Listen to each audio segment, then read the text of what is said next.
Welcome everyone to a new episode of the Roscoe's Wetsuit podcast. I'm excited to be recording this one for the first time in person. Got my buddy Nizar Taki on the show today. Thank you for having me. Absolutely.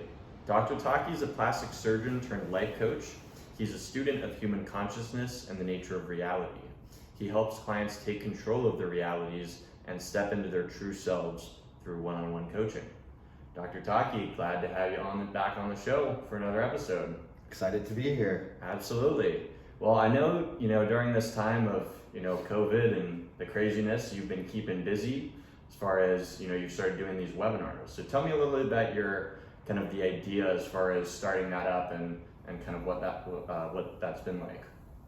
Well, I've been wanting to share my ideas in large groups to kind of talk in front of people, but since COVID happened and the quarantine happened, obviously we can't meet with people in person, but it actually works to my advantage because I can have online meetings, online webinars where I can just come up with a topic and then broadcast from my house and invite people I know and people in a meetup group that I organize, and basically just kind of talk about the topic and then answer questions that people have.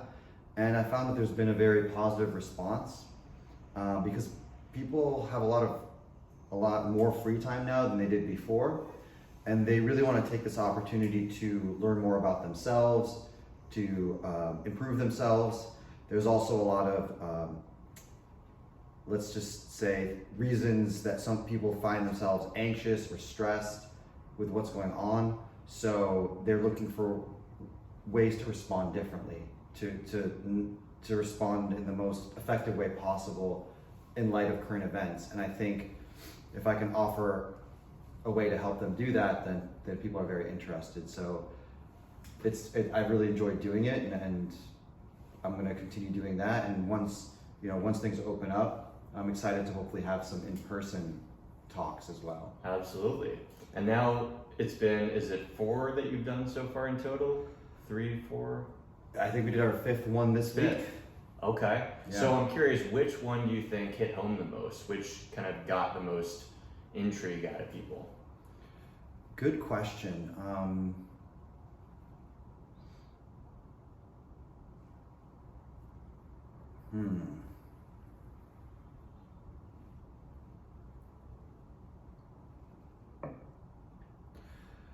The last one I did, which was about flow state, was really useful for people because a lot of people resonate with flow state and they want to feel that feeling more. But I think the one that people really enjoyed was the one before that, which was about why you should stop trying to heal your traumas. Mainly because the title, a lot of people are trying to heal their traumas, and they think, why am I having so much trouble letting go of these things from the past? So when I tell them, hey, maybe there's a different way to do it, it really resonates with people, and it's very different than what most therapists or self-help knowledge would tell you. But it's something that you can't really find elsewhere, but is definitely an accurate way of looking at how your mind works. Right. I'm just pulling up this thing I saw you post on your Instagram recently that I think aligns right along with that topic, which I'll just read this quote that you have. We do not grow because we heal traumas, we release traumas because we grow. That's a really interesting kind of paradigm shift. Exactly. Most people, let's say, look at somebody who's achieved a lot or has grown a lot, and they see that person went through some sort of a struggle, then they grew or learned something and became stronger or better person. And so if you're just seeing that, you would think, oh, that person got stronger because they healed their trauma. The truth is, you grow first by growing in your understanding of who you are, of what you are, of how your mind is creating reality. You can do that independently of addressing the trauma because it's just a separate process of learning. But by doing that, if you gain that understanding of how your mind is functioning in the present moment, you start seeing how there are certain there are ways that you don't have to act out past traumas, or you don't have to act out negative beliefs. And it still takes work. It's not like night and day, like boom, you stop acting out negative beliefs or things from the past. But when you start seeing that you don't have to, then you start getting better at not carrying the past into the present moment, and you basically release it. And so it has the appearance that you healed the trauma, and now you've grown in your understanding and in your way of being in the world. But it wasn't specifically because you healed that trauma that you grew. You grew, and then the trauma got released.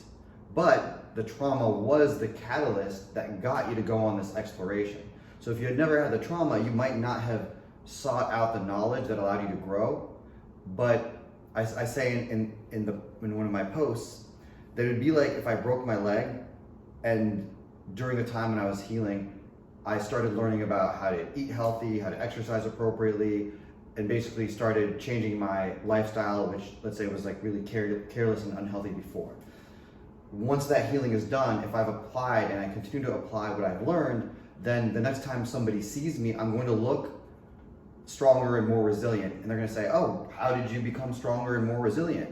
And it would be inaccurate for me to say that it was because I broke my leg or because I healed my broken leg, right? That's leaving a huge part of the story out.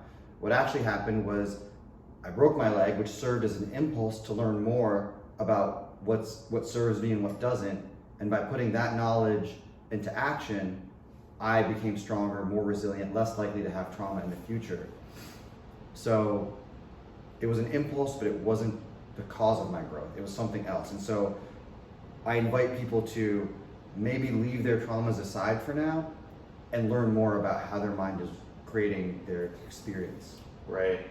And how much of this, because I know in a previous webinar you also brought up, kind of the, sort of a theme of people kind of following their, stories, right? Having a certain story that you're telling yourself about your life, about other people, but it's a subjective story, right? Mm-hmm. So how much does that kind of play into this of sort of not letting that story necessarily run, your current and future life when it was a story that may not have worked out well in the past?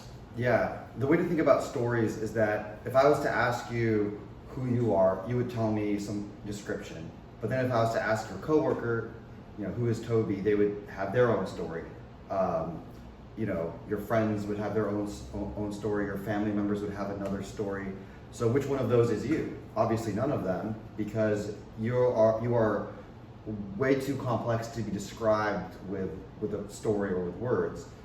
But we can't function in society without labeling things, because again, if you just saw something as the infinitely complex thing that it is, you wouldn't really be able to work with it. You wouldn't have a way to interact with it. So we need stories to interact with the world. Our unconscious mind is, when you're a kid, your unconscious mind is learning about the world, it's absorbing information, it's learning language, and it's using that to label the things around it. And it's creating stories which we then interact with. So when I interact with you, I'm interacting with my story of you. It's very difficult for me to interact directly with the real Toby. And it works for superficial interactions, but we do the same thing to ourselves. We have this story of who we are. And the issue is that because these stories, which were also not just created by us, but handed down or told to us by our family members, by teachers, by society, we learned these stories when we were really little, and we didn't look at them as stories. We were like, this is fact, this is Toby, this is what he's like. I didn't think, oh, this is a story about Toby, but he's more complex. Or this is me, I'm, let's say I try something and I don't succeed. I think, oh, well, I'm bad at that thing. That's my story about myself. But I didn't realize that that's just a story and that I could simply disregard it and, either create a new story or simply just go without stories at all, which is the best way to go. So the idea is that your traumas, whatever you've experienced in the past, if you're carrying it with you, then obviously it's part of your story, of yourself. And sometimes we take things that happen to us and we make them a central part of our story, when in reality, they were more somebody else's story. Like whoever, let's say somebody was abused, the person that abused them was also functioning in a world of their own stories, which were obviously inaccurate and dysfunctional. Because if you really had a true understanding of the world and reality, you wouldn't be abusing other people. So that person was acting out their own dysfunction, their own misunderstanding. But as kids, if that happens to us, if somebody was to abuse a child and not take responsibility and say, oh, that was wrong, that was the wrong thing to do, then that child then thinks, oh, there must be something wrong with me, and that becomes part of their story. So the idea is, like, if you can see that your mind is labeling things, including yourself, constantly, the idea isn't to get it to stop doing that per se, but you don't have to take a story, you don't have to let it affect your life if you know it's just a story. Like if I told you that a friend of mine got mugged in an alleyway over there, you would stop going into that alleyway. But then if later I told you, oh, by the way, I made that story up, you would then realize, oh, I've altered my behavior unnecessarily. You didn't have to, because it wasn't telling you anything about the present moment, about how you should behave. And so in the past, your traumas maybe made you feel unworthy, and that became a part of your story. But if you realize that didn't say anything about my worthiness, then you can start acting as if it didn't happen. Not say it didn't happen, but just not letting it be carried forward into the present. Mm-hmm. One of the big things I feel like you're sort of touching on is this whole idea of metacognition, right? Being able to think about our thinking, which is something as kids, I'm not sure exactly what age that develops at, but as kids, we're not challenging our thoughts. We're not thinking something and then questioning the validity of it. We're just accepting, what either our parents or society, what they're feeding us. Our minds are kind of like a sponge, the way I see it, at a young age. Mm-hmm. We don't really have that ability, as you're saying, to kind of decide what your story is, which seems like, if it's kind of faulty programming, could create a lot of issues for people. Mm-hmm. Yeah, as adults. Yeah. And in a way, thinking about our thinking isn't the solution either, because think of it this way. It's your thinking that's creating your story. So let's say I think about my trauma, a trauma that I had a lot. That is carrying it forward into my story. Now let's say I start thinking about why I'm thinking about the trauma. Oh, I really need to stop thinking about that. I need to figure out why I'm thinking about this trauma. You're still writing the trauma into your story. The holy grail, let's say, is to slow down your thinking so much that the trauma doesn't appear in your thoughts, or if it appears, you don't provide it with any additional momentum so that it continues to persist in your thinking.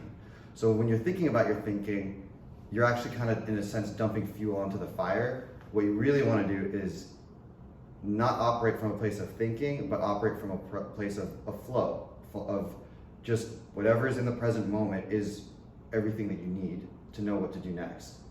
And what you create is going to be based on your intuition, your feelings, what feels right, without utilizing the past utilizing the past as a decision maker for what you're going to do next.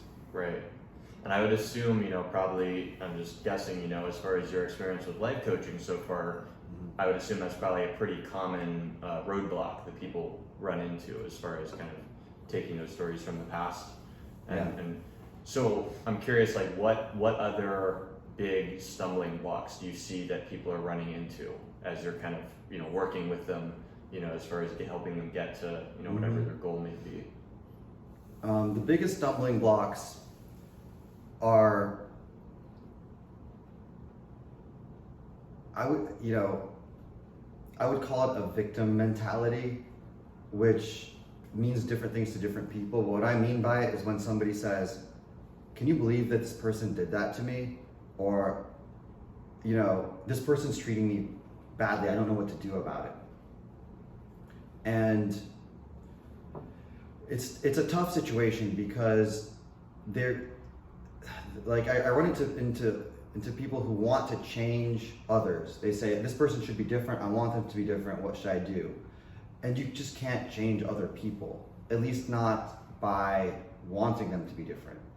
It's a paradox where you actually have to accept them as they are in order for them to become the better version of themselves that you want them to be. But a lot of people are unwilling to do that. They say, if I accept somebody as they are, then aren't I promoting their behavior? But that's in my experience, that's not the case. People tend to change only after you've accepted them, and when you resist how they are, they they solidify in that way.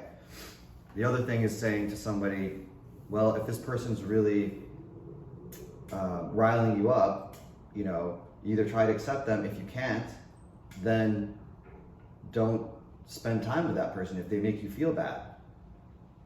And some people, their sense of self-worth is basically drawn from the attention that they get from other people. So they're not willing to distance themselves from somebody that's causing negative emotions, because they'd almost rather feel those emotions than risk being alone or not having attention. So they basically end up creating a perfect problem where they say, I don't like what this person is doing to me. And I say, okay, well, why don't you stop hanging out with this person? Well, I don't want to be by myself. And they've basically created a criteria for this problem that makes it impossible for them to solve from where they're standing. So it requires a change in their perception to say, take one of these two pathways. Right. So what do you feel like your job is, as far as when someone is telling you, say they've got they're in this abusive relationship or whatever, but they're sort of dependent on it. What do you what's your strategy, and how do you sort of see their thinking change, or what enables them to sort of move past that? Yeah. Well, I don't like to use the word strategy because there isn't really a strategy. What I'm doing for every coaching client is showing them how their mind is working in that situation. So my job isn't to tell them what to do, like leave this person or stay. My job is to say, this is how your mind is creating your current experience. And this is how that's different from how you think is creating it. And when they can see what I'm pointing to, they're then able to access their own wisdom, their own inner wisdom, to know what the right thing to do is.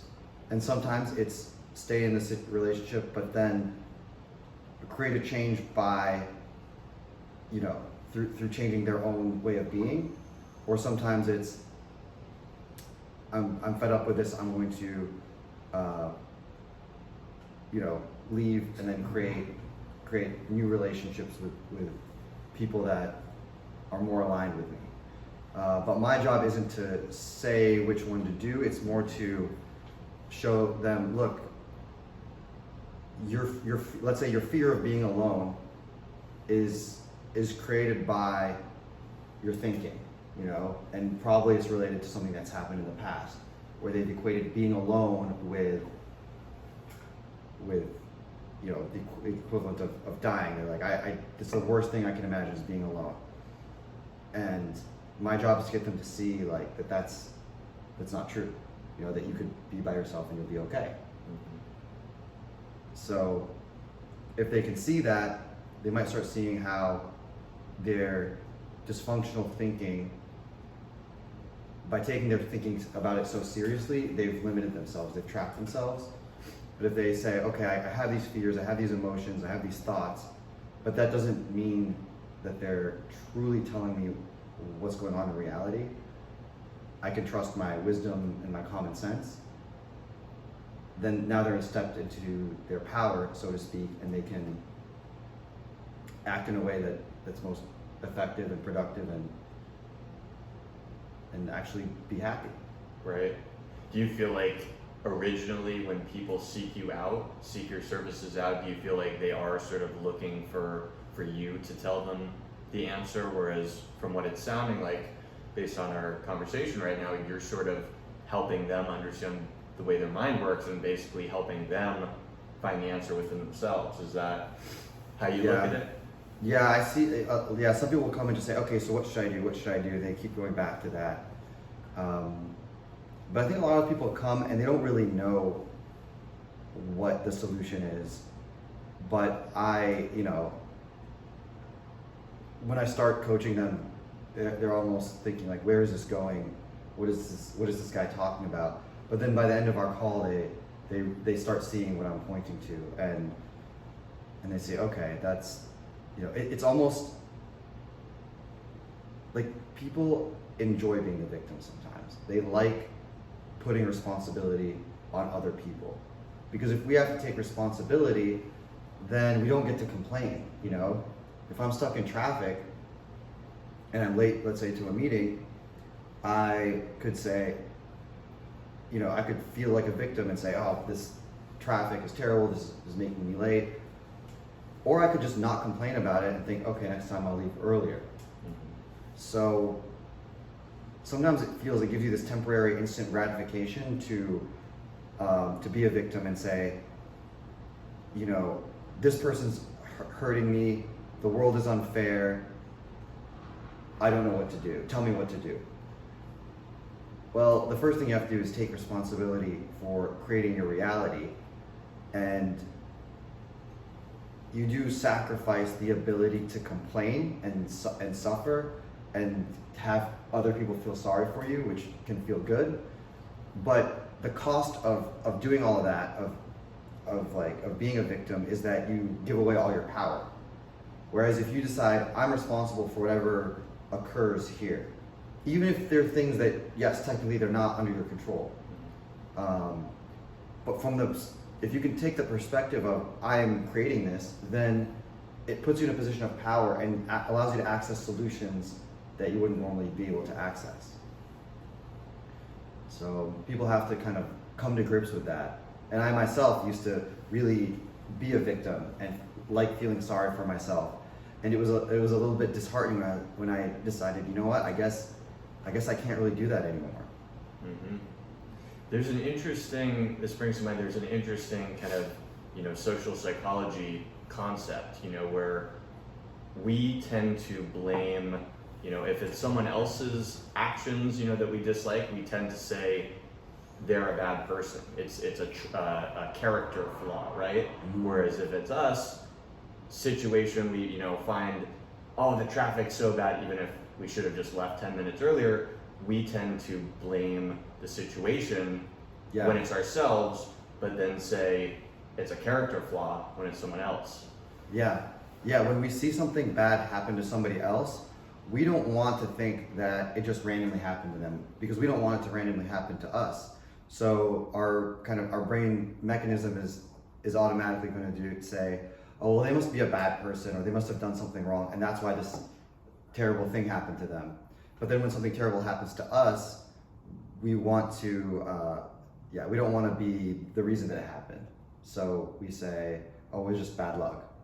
And the opposite for success, if we see somebody else that's really successful, then, and again, this is obviously generalizing, like not everybody does this, but if in general, if we see somebody who's really successful, we think, oh, that guy got lucky. He was in the right place at the right time. He was born with privilege. Yes. Whereas for ourselves, if we have an accomplishment or succeed, we almost always attribute it to us working hard and just by sheer hard work, we were able to accomplish this thing. Whereas if we see somebody else that did the same thing, we sort of assume that they got lucky. So, those are stories. Those are all stories, So it just shows how the human mind creates stories, and the stories don't necessarily reflect reality. Right. It seems like almost, to me, the purpose of all these stories is almost to protect our own egos. Yeah. Is that fair to say? Yeah, it is. Your ego is the part of you that's making all the stories. So that's exactly what's happening. It's protecting itself. It wants, you know, and I know you and I have talked a lot about the left brain and the right brain. In the book, The Master and His Emissary, which is about this topic. But it's really interesting when you look at how the left brain views the world versus the right brain. And obviously these are generalizations. It's not like one brain does, half of the brain does this and one half of the brain does that, because the whole brain does everything. But the way that each hemisphere does things is different. And the left hemisphere, which is where the speaking center of the brain is, which is why I say that's the part of you that's creating stories, because if you didn't have language, you wouldn't be able to have a name and label things and you know, yeah, and interact with the world in a creative way. But that part of your brain also tends to view itself as separate from what's around it. And so naturally, if you were to view yourself as separate, then there's threat, and there's an element of wanting to protect yourself. And the left brain has a competitive tendency. It tries to one-up the other egos around it. Whereas the right hemisphere tends to view everything as a whole and tends to have feel connected to what it's seeing. And again, both brains are working simultaneously. Both hemispheres are working simultaneously, but it's the right brain that receives information from the environment and creates the reality that we're experiencing. And then the left brain sort of takes that image or creation of the right brain and just sort of labels and cuts it up and analyzes it. So those stories are, you know, I believe, I suspect, created by the left brain, and they tend to be kind of like of a comparative, you know, comparing myself to another person. Right. Well, it's interesting. It just kind of came to my mind. You know, I'm glad you brought that book up. I think one of the big themes it was talking about was kind of, you know, how our society today, at least Western societies, you know, kind of very much kind of slanted towards that, you know, left brain side. You know, sort of thinking of ourselves as separate, and, you know, all these egos kind of competing against one another.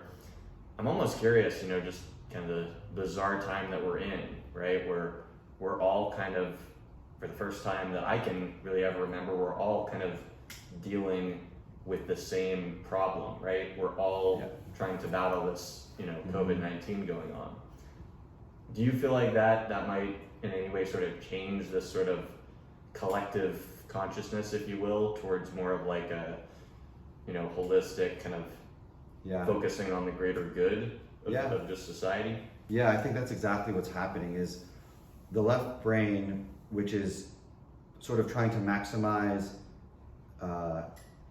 it loves numbers. It loves using numbers to compare. So you can imagine that, you know, once the left brain starts sort of taking the lead, it's creating a world of extremes where, like, you want to have, your worth is determined by, let's say, your net worth, how much money you have. And that created, you know, an environment where people want to maximize the amount of money that they're making, or corporations want to maximize their profits without regard for the consequences, or without seeing the big picture of what's happening in the world. And it makes sense that this could only go on for so long before something gives. You know, it's like if you're overusing let's say you're working out really hard and you're overusing one part of your body, or you're just working hard at work, and your body's sending you warning signals of like, hey, you need to take a break, you need to restore some balance into your life. You might feel, you know, pain or fatigue or whatever, and if you take a break and you relax and you restore balance, then you'll be fine. But if you keep going, eventually your body will force you to take a break, because you're going to get sick or you're going to get into an accident. And I believe that's what's happening with the world today, is we've sort of gone a little bit off the rails with maximizing profits and even technological advancement at the cost of our united global humanity. You know, we see ourselves as isolated, like my country, if my country's doing great, then it doesn't matter how other humans on the planet are doing, as long as my country's prosperous. But that's not really how the world looks, because a border that is drawn around a country is a left brain creation, it's a story. But when you see somebody from another country, they're a human being just like you. They have the same emotions, the same fears, the same desires. And so to see that person and say, oh, I'm different than that person, it's a story that's just simply not real. And if that's how we've been living for hundreds of years, particularly since the Industrial Revolution, then that's just not sustainable. You know, it'd be like if I denied a part of my body and said, oh, that's not my arm. You could probably go for a while, but at some point you'd have to come face to face with the fact that, like, we're a whole humanity on one planet, and it's not sustainable to just take care of yourself while you're hurting other people. Something's going to give. And so this is an opportunity for us to explore that. Right.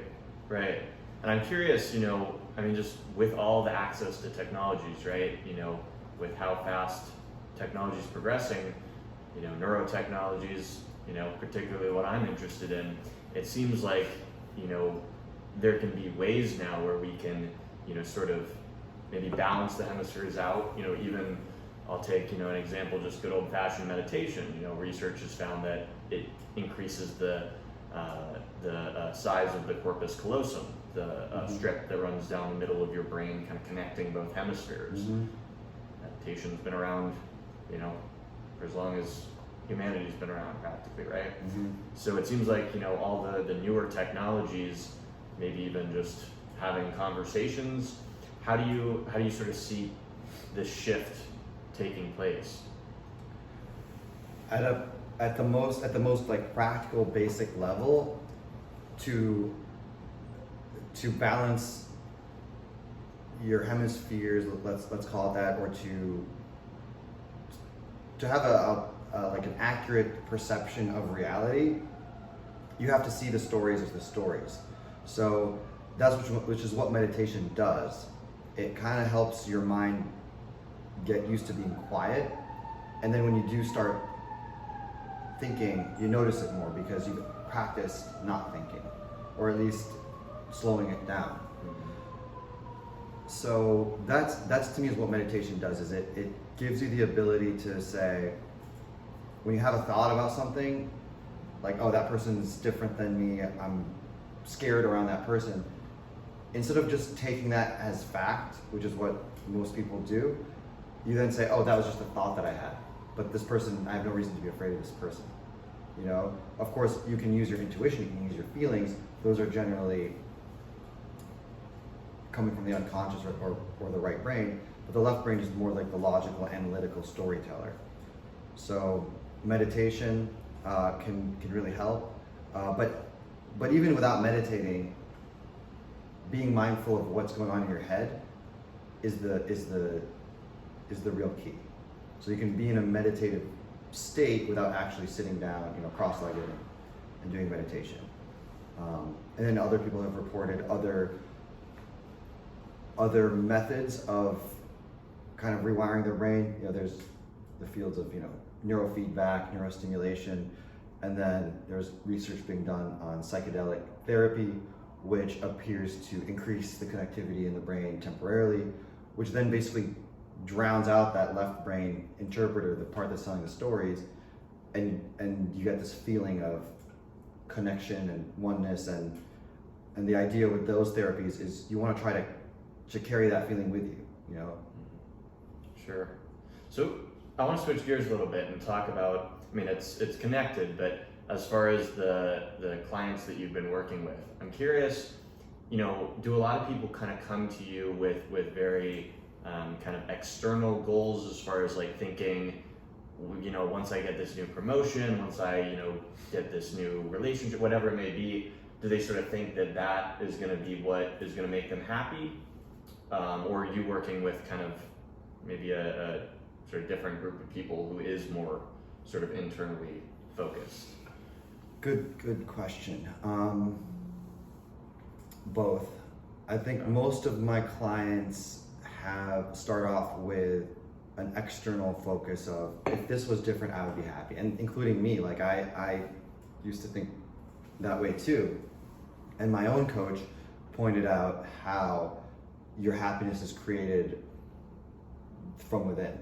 And I forget, but it's not something that you just learn once and then now you're good. You have to keep reminding yourself. So I forget that all the time, and I think that's just the way our minds work. So most of my clients, they want something to change in order for them to be happy. And my job is to show them how they can achieve that happiness without changing anything external, which then paradoxically causes that external change to occur. In other words, you almost have to change the way you feel about something before the reality itself changes. But if you try to change the reality while still feeling like your happiness is determined externally, then either A, you can't make that change, or you make the change, but you still feel really unhappy, or you make the change and then you mess it up and you go back the way you were. Like people, for example, who really want a lot of money. If they believe that their happiness is determined by having, a lot, being extremely financially wealthy, then A, they're going to have a lot of difficulty becoming financially wealthy, or B, they're going to become financially wealthy and lose it, and then they're going to have to try again, or C, they will become financially wealthy, but they'll still be miserable because they've continued to place their happiness on an external source. Right, and that external source is constantly fluctuating. As you're saying, you could gain a ton of money, lose it, and then if you're sort of telling yourself, my self-worth is equal to, the amount of money that I have, that's going to constantly be dependent on some external factors that you may not even have much control over. Right. If your money's in stocks or something, the stock market tanks. Right. Your happiness is determined by your thoughts, your conscious and your unconscious thoughts, as are all of any emotion that you feel is determined by how you're thinking. That's why any given situation I can give you, you can't tell me how somebody's going to feel in that situation if you don't know how they're thinking. Even a really horrible situation, some people might be really distressed by it, and some people might not even really care, depending on their background, depending on how they're processing it. So if you are somebody who's unhappy and you want to become happy, then what needs to change is what's going on in here, in your thinking. And if you win the lottery, but your thinking is still the same, then you're going to feel the exact same way as you did before you won the lottery, and that's what social psychological studies have shown. Exactly. Same thing with negative events. People that get into accidents and even become paralyzed, after a certain period of time, their happiness levels are the same as they were before the accident. Why? Because the external world changed, but their thinking is still the same. Mm-hmm. And along those same lines, they found with, the amount of money you make, I believe the figure was like, an escalating level of happiness until I think the yearly salary was like 70,000, and then it just plateaued. So basically the researchers, concluded that it was because, at 70,000, that was enough that, people had all their basic needs met. They weren't stressing about, paycheck to paycheck, whether they're going to be able to pay rent or support their kids, right? So those stressors, are sort of taken away, but getting more money, being able to get a new jet ski or afford nicer things, whatever, that didn't affect happiness much. Yeah. When survival is an issue, when you're in a situation where your survival is being threatened, then your emotions are actually helping you make decisions and escape danger. But once you have your basic needs met, then your emotions aren't really. Let's say you feel anxiety at not having the sports car that you want. That's not a useful emotion. It's not helping you because you have everything that you need. Your life is not in danger. There's no reason for you to at least not be content with your life, assuming there's no immediate threat to your life. And it's it's a practical thing too, because if you're anxious and you're stressed and you want a sports car, that anxiety and stress is going to slow you down. You're not going to be able to function as effectively and be as innovative or as effective at work to get that thing that you want. Right. It's almost like sort of your brain, you're sort of devoting too many resources to getting that one thing, and you're sort of neglecting all the other sort of areas. Yeah, and it's not that there's anything wrong with wanting one specific thing, but the question is, how are you using your mind? Because if you have a negative emotional state, then your focus is on the fact that you don't have it, or you're worried about not being able to get it. Because again, where is it your emotion coming from? It's coming from your thinking. It's a direct reflection. So if somebody's telling me, oh, I'm anxious or stressed because I want this specific thing, then I already know that whatever's going on in their head is something to the effect of, I need this and I don't have it, or how am I going to get it? And those thoughts are going to create a reality where you don't have it. And so you're going to keep sabotaging yourself. Whereas somebody who is actually grateful for what they do have, let's say they have a car that's, a piece of junk, but they're still grateful for it, like, oh, I'm so glad I have this car, at least I can get from point A to point B. Their mind now frees up to function more efficiently. They're not using thoughts that are unhelpful. And the space in their head now allows insights to come in that might help them actually upgrade to a new car.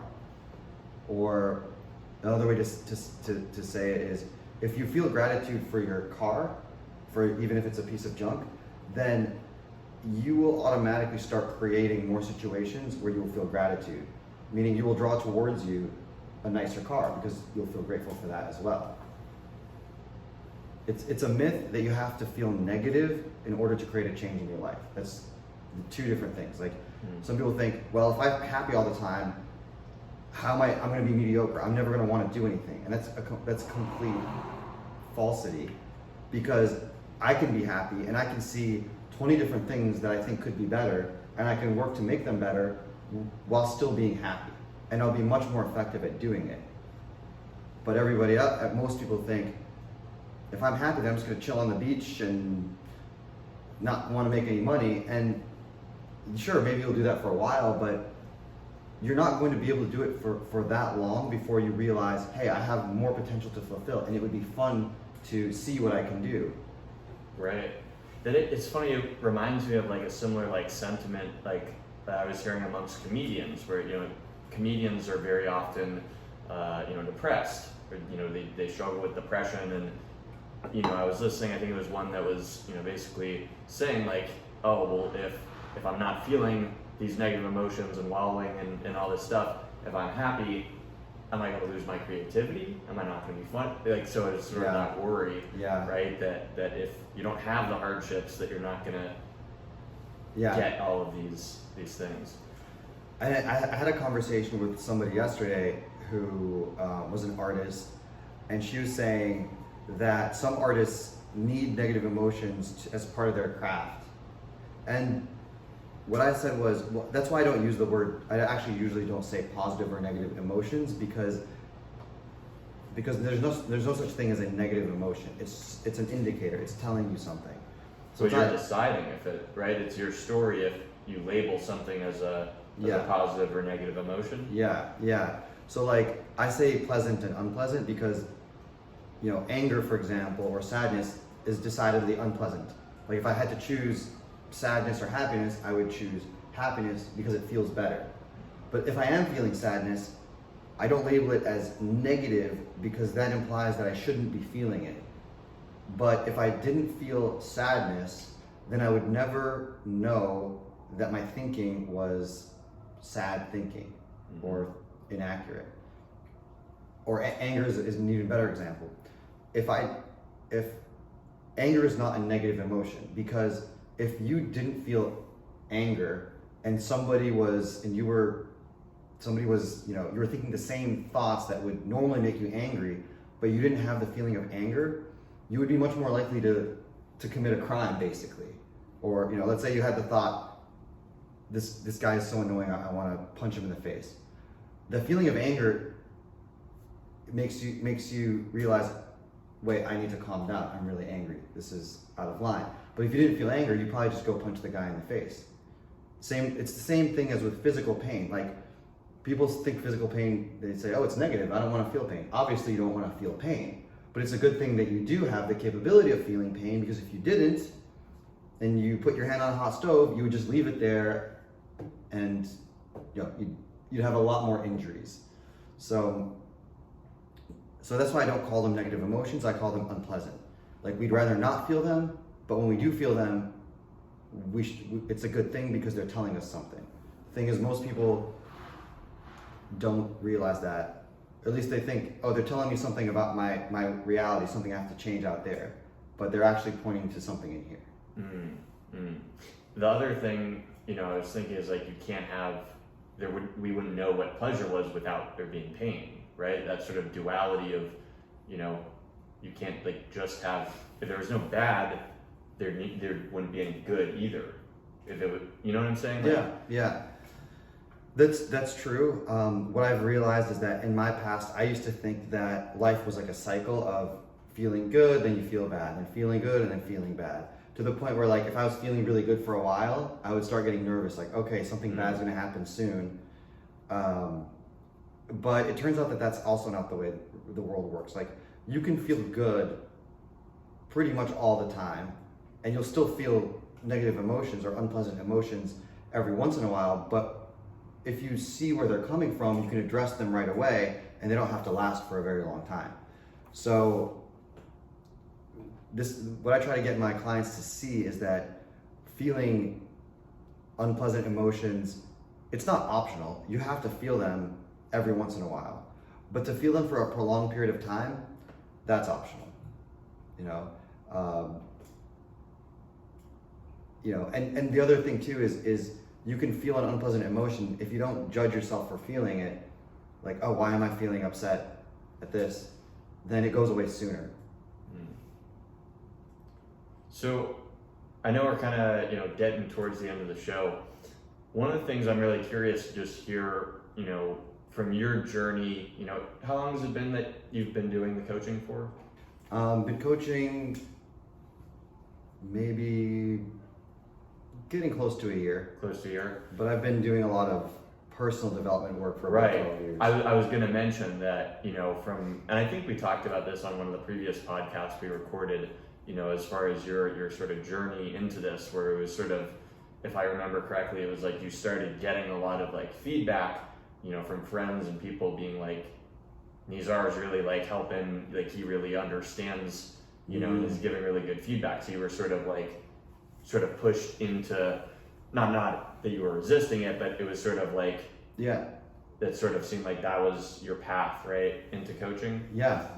So my question for you is, now that, it's been about a year, when you look back, to when, say, your first clients until now, what are the biggest things that's changed as far as you personally, as far as how you're approaching the sessions? What do you feel like you have learned from doing this, and what do you think is making you into a better and better life coach as you sort of move along with this? That's a great point, and that's just all being a good life coach requires, is just getting more and more sessions in with people. Just like anything else, it's practice, and the more I practice, and don't worry, my practice I have found has really helped a lot of people.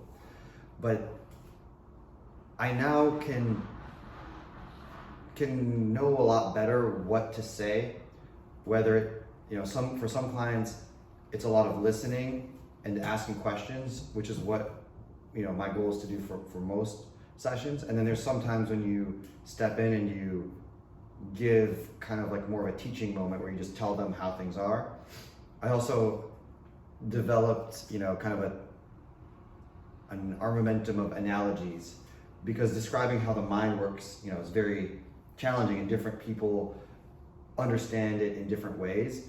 And I found that sometimes I'll use one analogy and it won't really hit home, but then I'll use another one, and they'll say, oh, like that makes sense. So the more I've been coaching, the more I've been able to convey this message, and the more I can tell kind of, all right, this person is almost getting it, or this person's not getting it, or this person gets it. Now we can talk kind of more about more complex things. So seeing where the person is, how far they are from the understanding that I'm trying to convey. Right. So have you found, is there a big difference between, say, doing, phone coaching calls versus, sitting, say, face to face with a person where you're able to sort of read their body language, be able to sort of see if you're basically, in the way I think of it, you're kind of getting more feedback from them as far as they're giving you, a puzzled look. It's clear, your analogies aren't working for them, right? And then you can maybe switch gears a bit. Do you find that sort of thing? Does it alter your approach when kind of depending on the format? Well, I do phone coaching pretty much exclusively. Okay. But I do have a lot of conversations with people in person, and I think I haven't noticed it made a huge difference. I know why it seems like it would, but I'm also really good at reading people's vibration, you could call it, even over the phone. In person it is easier, but the nice thing about over the phone is that they're at home, they're kind of they've blocked out this time for you, whereas conversations in person that I've had are kind of impromptu, like we're at a party, or we're at somebody's house and there's other stuff going on and we're having this conversation. There's advantages to both, but definitely one-on-one is where the real transformation happens. Like the webinars that I do and the blog posts, those are little tidbits. They're pieces of information that are really useful for people who I've already talked to one-on-one, but if I want to really create transformation, I know that I need to basically sit with somebody and have a long conversation. Sure. So tell me, you mentioned the blog post. I saw you just did that first one, right? As far as for the, was it the Fearless Man? Yep. Gotcha.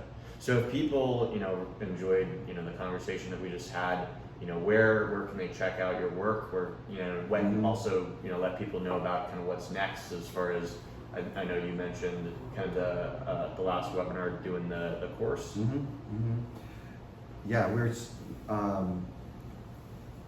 myself and a flow state, high performance flow state coach who coaches athletes and boxers.